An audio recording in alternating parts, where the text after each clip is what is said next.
Cricket ಅಂಗಳದಲ್ಲಿ ಮತ್ತೊಂದು ಹೊಸ ದಾಖಲೆ ವೇಗದ ಶತಕವನ್ನ ಸಿಡಿಸಿದ್ದಾರೆ ವೈಭವ್ ಸೂರ್ಯವಂಶಿ. ಇಂಗ್ಲೆಂಡ್ ವರ್ಸಸ್ ಭಾರತದ ಅಂಡರ್ 19 ಪಂದ್ಯದಲ್ಲಿ ಸಾಧನೆ ಮಾಡಿದ್ದಾರೆ.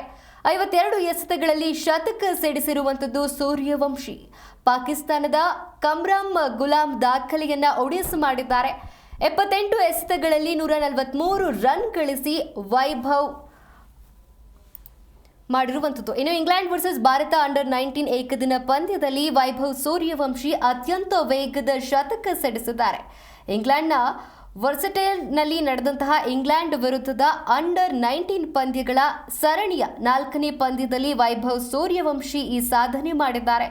ಇನ್ನು ಸೂರ್ಯವಂಶಿ 52 ಎಸೆತಗಳಲ್ಲಿ ಶತಕ ಬಾರಿಸುವ ಮೂಲಕ ಪಾಕಿಸ್ತಾನದ ಕಮ್ರಾನ್ ಗುಲಾಂ ಅವರ 53 ಎಸೆತಗಳಲ್ಲಿ ಶತಕವನ್ನ ಬಾರಿಸಿದ್ದ ಹಿಂದಿನ ದಾಖಲೆಯನ್ನ ಮುರಿದಿದ್ದಾರೆ.